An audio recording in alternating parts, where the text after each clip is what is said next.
Today we have a 2008 Chrysler Sebring. We're going to pull the pin and program a key to. We have no keys.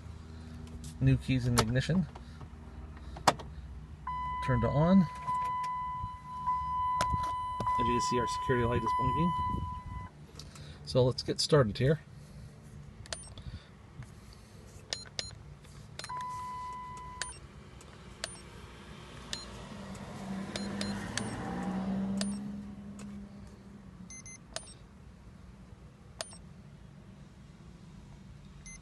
Zero 0922.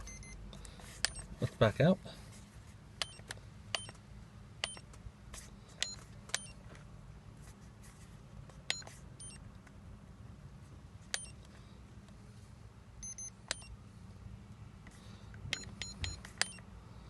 Our pin stored.